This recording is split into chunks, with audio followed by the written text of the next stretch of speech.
Dana Denha here, and this is Let's Watch with the Arbor Film Festival. In a time when entertainment from the comfort of your own home is key, the Arbor Film Festival has gathered renowned artists from all over the world for a virtual celebration of experimental art and cinema. Yoni Goldstein's catalog of films reveal the lives of the ordinary and extraordinary through the view of Yoni's lens. Welcome to Let's Watch. I appreciate being here. Yoni, tell me a little bit about yourself.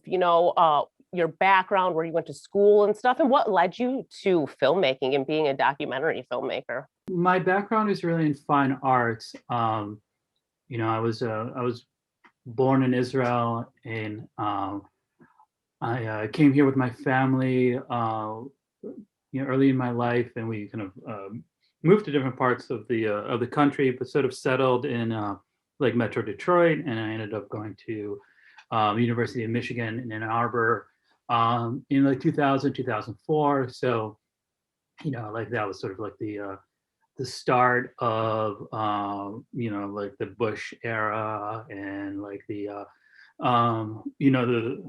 sort of endless wars. And so the worlds of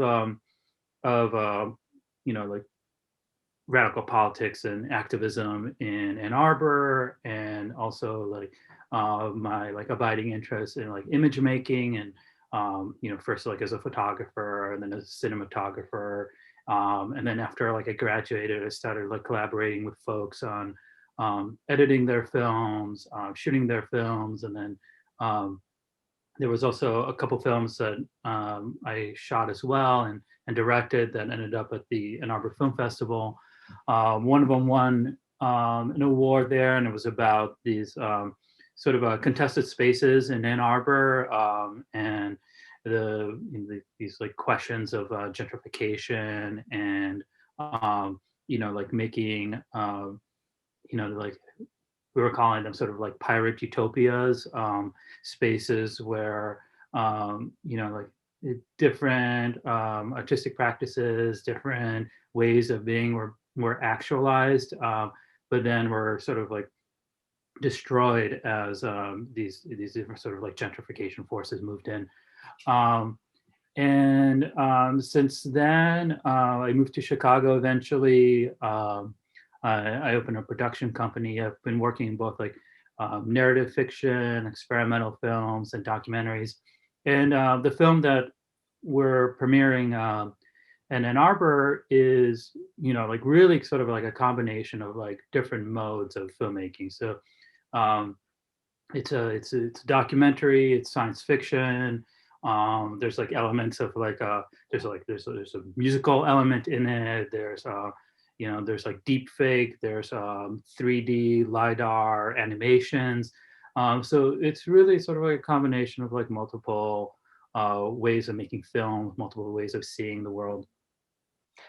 As I was watching or like watch the trailer, and I was able to read a little bit about the film, and I was really interested in this idea of using different genres to make this documentary. I was actually talking to my husband about this right before the interview, and I feel like Yoni's sort of making something all of its own.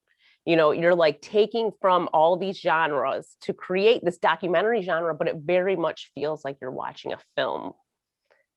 Yeah, and it just comes from this like idea that like documentary is not a genre, right? It's a relationship with the viewer, and also like a relationship to the world that you're working and documenting, right? So it's the idea of like being open to like different possibilities, different ways that chance can like emerge in the process of filmmaking, and but I really wanted to like open that up and see, okay, like like we can work within ethnography, right, and all its problematic concerns and frameworks and stuff like that, and then but we can also see ways in which like ideas about science fiction are coming in, and we can see ways in which like animation can also like open up different ways of understanding something like a space, right, architecture, and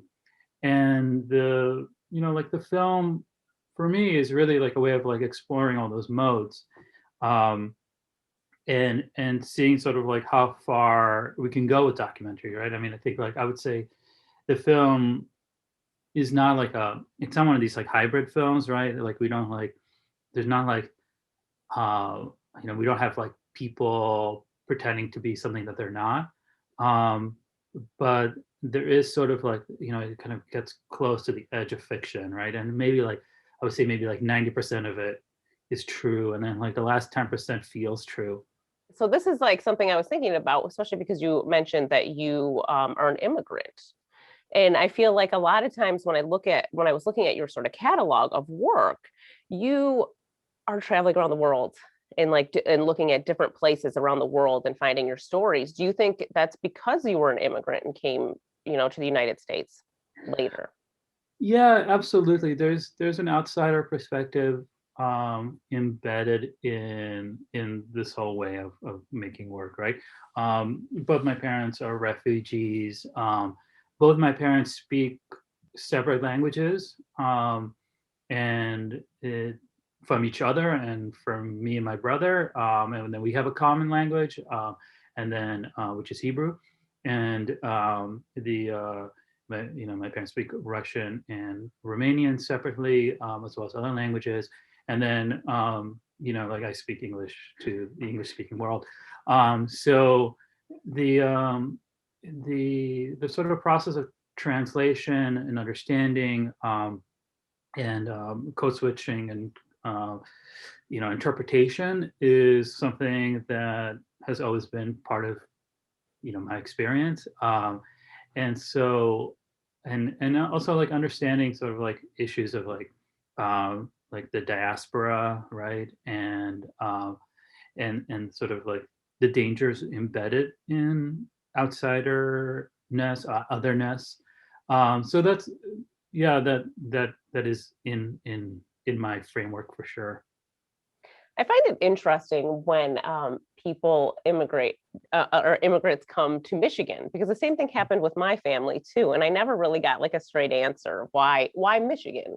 My dad's from Iraq, and like I feel like he always wanted to be maybe in like an Arizona area to sort of feel more like home. So it is funny. I just always thought it was an interesting thing. So you said the same sort of thing happened in your family. Yeah. Yeah. I mean, for us, it was sort of like manufacturing, right? That's where my dad works in manufacturing. But also think about this film. So I mean, I know I haven't really given a concise definition of what the film is yet, but one of the sort of like main impetus is to explore this idea of utopian architecture in a place that is essentially, and it's a savanna, but it's a very sort of dry, sort of desert area.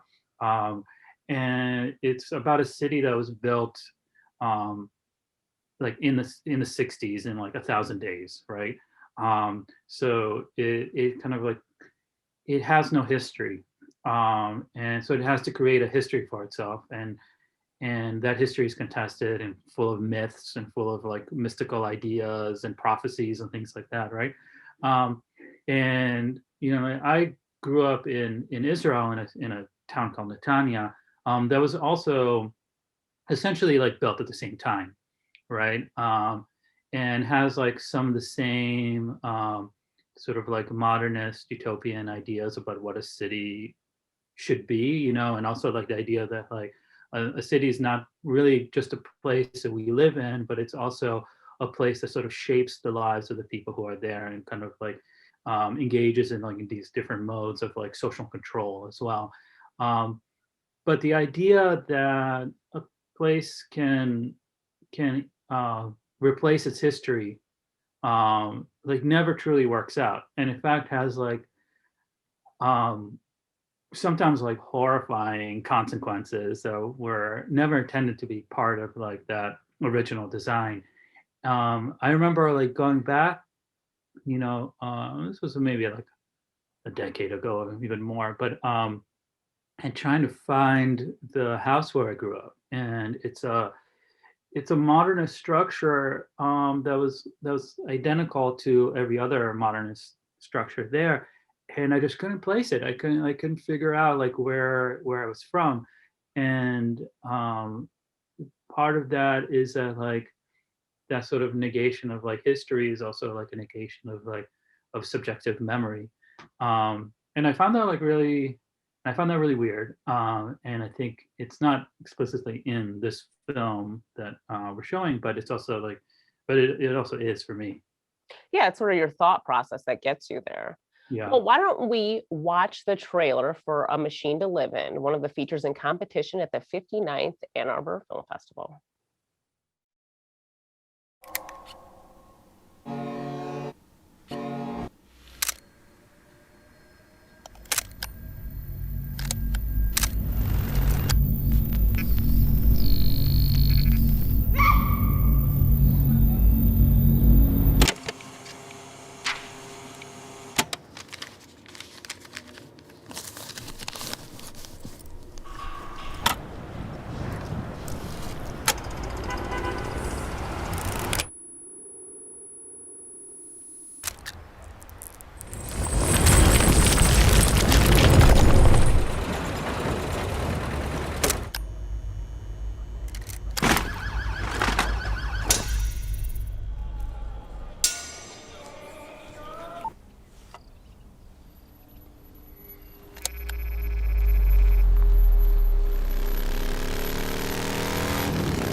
Se está preso no sonho do outro, tá fudido. We're back with Yoni Goldstein, and we watched a tease for A Machine to Live In. And you were just telling us a little bit about the film. Why don't you tell us a little bit more about it? You were kind of telling us your thought process of how you get to these ideas. But we're only really seeing a short tease of this film, and I think the film has a lot more to offer than what we're able to see in this little bit. And tell people a little more about it so they can check it out at this year's film festival. Sure. So a little bit about the history of Brasilia, if you're not familiar, it's an experiment in modernist architecture in the 1960s by this guy named Oscar Niemeyer, who he and an urban planner and a couple other people were sort of given free rein to redesign the capital of Brazil. So the capital of Brazil was moved from Rio to sort of like a distant, this sort of very rural interior of the country where very few people lived. And it was sort of like built on this idea that there was this prophetic vision of a city in the middle of the country. And they built the city and they created it in such a way that sort of references a lot of like the sort of space age ideas of the time, that like, and the city itself sort of looks like this sort of like moon pad, like all these like these domes and these spires and like all the pyramids everywhere. It really looks like you're looking into the future, honestly. Yeah. Yeah, or into like or Of into what like, people thought the future would be, like when you go to Disney and Tomorrowland or something like that. yeah, absolutely. It's sort of like it was like a city that anticipated a kind of future that never really like manifested, right? And you find that like when you're there, the scale is so inhuman, right? Like, and there are these like sidewalks that just sort of stop, and like you get the sense of like like you're sort of like expected to be in a jetpack or something, and you're supposed to like zip around. In fact, like it's a city where like you are just sort of stuck in the metal shell of your car, going from one end to the other. But it's a city that like was built on this idea of like hyper rational design, right? That if you can create like a certain space, it would create a certain kind of person, and that person would be like this hyper rational new citizen of Brazil.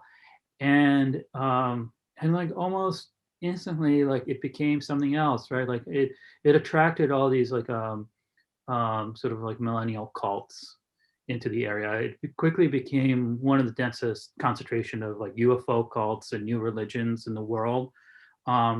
And these structures were then like replicated in other parts of the sort of periphery of Brazil. So, like the pyramids and like the libraries and things like that suddenly became like energy centers and like ways of communing with the invisible alien spacecraft and things like that. Um, that's sort of like the framework. That this is not like a documentary film that's going to walk you through that history or like explain to you in clear terms exactly what and when all this happened. Instead, it's a way of approaching it like a science fiction film where we're like examining um, this world as if it's a future world, but then using that as a way of like understanding like the conditions of our own reality. Um, and so we take sort of like cut ups of like different texts and different ideas and different moments. You hear multiple voices. Sometimes you hear voices like overlapping.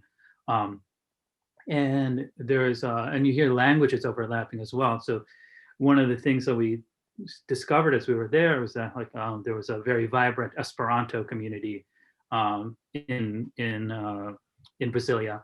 And Esperanto, as you know, is like this like utopian language. It's supposed to be like a sort of like a grand unifying language that like people from like anywhere in the world can speak, and that will create some sort of like ideal way of communication.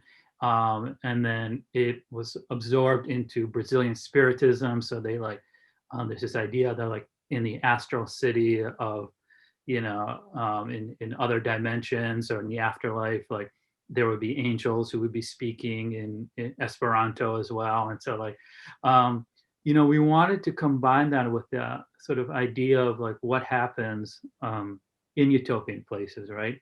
Not necessarily like whether or not they're successful, because we know they're not, but they also generate other utopian spaces, and those utopian spaces and then grow and make other utopian spaces. And so um, the issue is not that, at least in my opinion, right, it's not that like we have utopias that fail, is that we don't have utopia, that we don't have like utopian thinking. We're not engaged in utopian thinking anymore.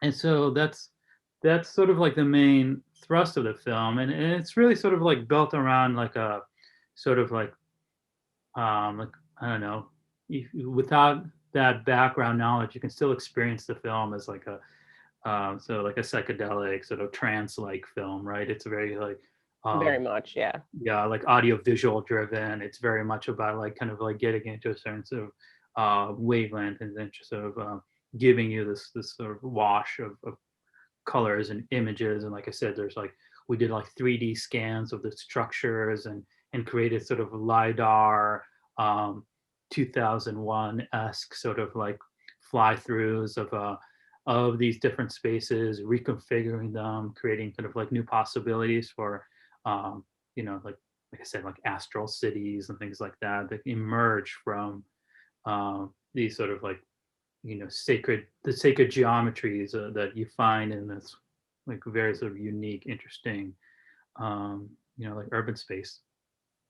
So what got you there? What sent you to Brasilia in the first place? Did you know about this and you were like, I want to learn more? How did it happen? It was a confluence of a couple different things. So like, so of course this is like this is a collaborative project. Yeah. And so like and we were working in a way that was bringing in like different like uh, different ideas and different people and into it together. So like the core team, which includes Meredith Silke, the co-director, Andrew Benz, who is the cinematographer and executive producer, and Sebastian Alvarez, who was the creative producer on the film. Every one of us sort of had like a different connection. Like Sebastian grew up in Brasilia. Like Andrew's father was like worked in Brasilia, and sort of like like there were all like, it existed in all of our backgrounds. But for me, there was like a very sort of important text, two important texts. One is by this amazing Brazilian writer named Clarice Lispector. She, I think only like recently sort of like kind of like with recent translations have become like very like well known in the United States, but um, she was this sort of like beautiful existential poetic writer who wrote throughout her whole life. And she visited Brasilia at the sort of dawn of its inauguration, and just found it like a nightmare, and wrote this really interesting text. It was part of her chronicles called 5 Days in Brasilia, in which she sort of like imagines a different mythological past to Brasilia. That even though it was at that point maybe like I don't even know, excuse me, I don't even know if it was like a year old then, maybe less. Um, she imagines like it stretching back in history, like for like thousands of years, right? Um, and so she writes about that, and that sort of became the inspiration for a lot of the writing in the film. A lot of the voiceover is like responding to her text or maybe borrowing a little bit of it as well. And the other text was by this guy named Hernani Pimentel. He appears in the film, and he looks at Brasilia, and he looks at specifically at the architecture, and he applies a kind of like Kabbalistic numerological reading to the city. So for him, the city itself is like a coded message from maybe like from outer space, or from like other dimensions. And he starts like looking, like he looks at a building, says, okay, like this building is in the shape of an H, and H is, like H is human, and then this structure has like 18 floors, and 1 + 8, +3 is like creates like a number divisible by like this sacred Kabbalistic, you know, um, and he kind of goes on and on, right? And he's sort of like, and the idea that like that a building itself can be so open to interpretation, that it could be the sign, that it can be so mutable, was really interesting to me, because like I really believe in this idea of the like invisible contours of all sorts of forces that shape our lives, that are in our environment, that are in places that we don't think to look. And those forces might be like just like pure ideology, right? They don't necessarily have to be mystical.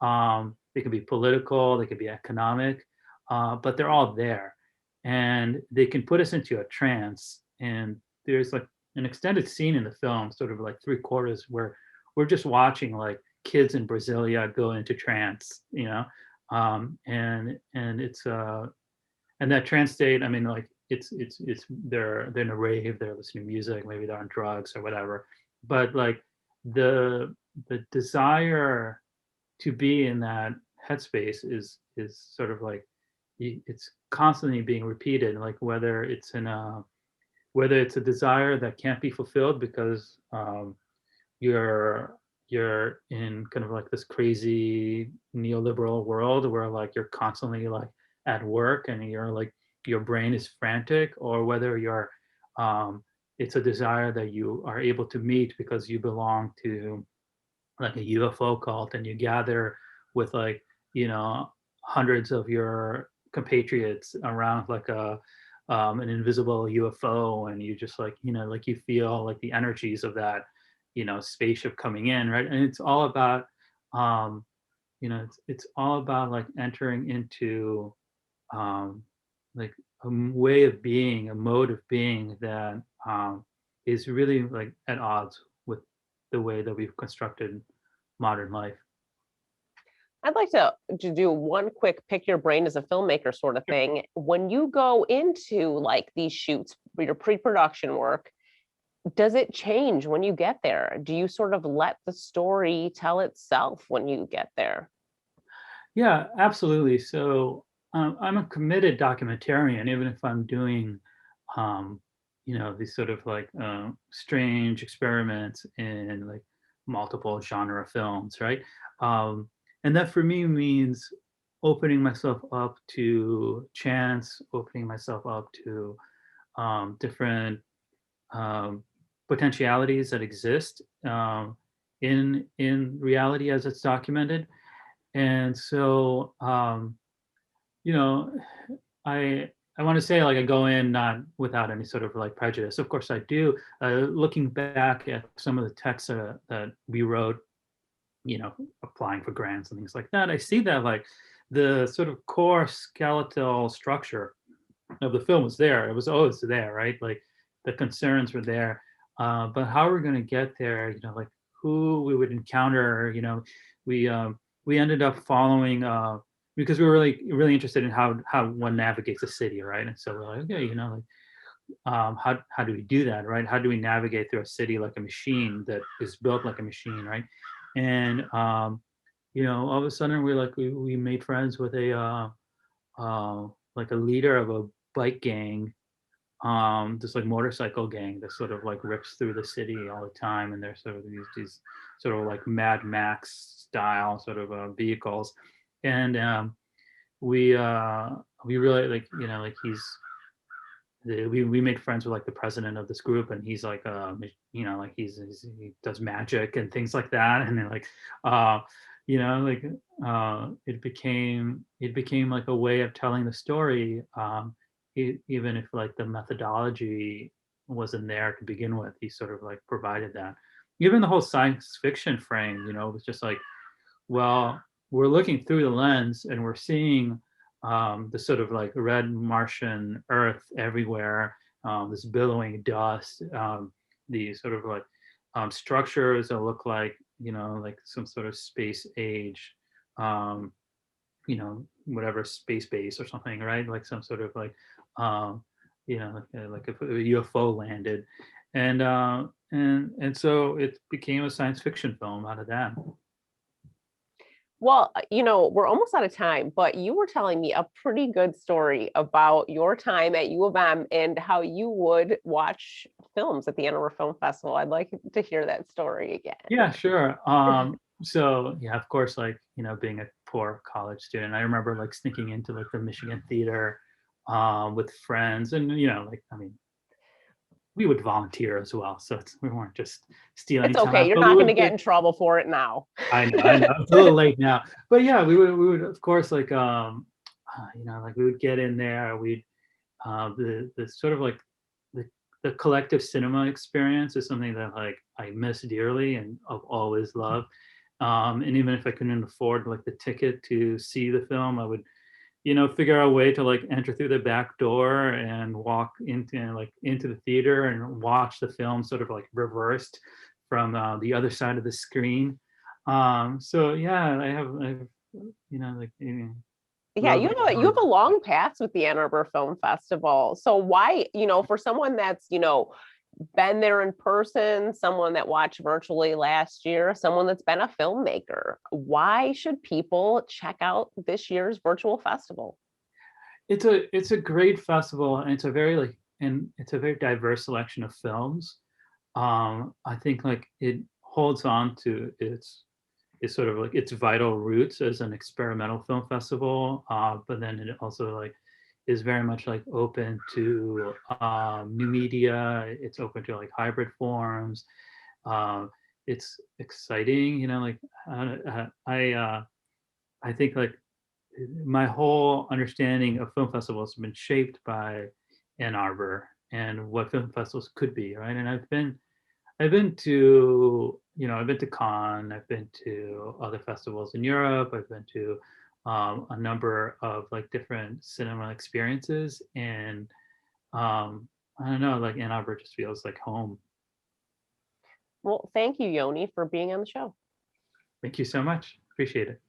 To watch this and other CTN series, visit youtube.com/CTN Ann Arbor, and remember to like, comment, and share. I'm Dana Denhoff for Let's Watch with the Ann Arbor Film Festival.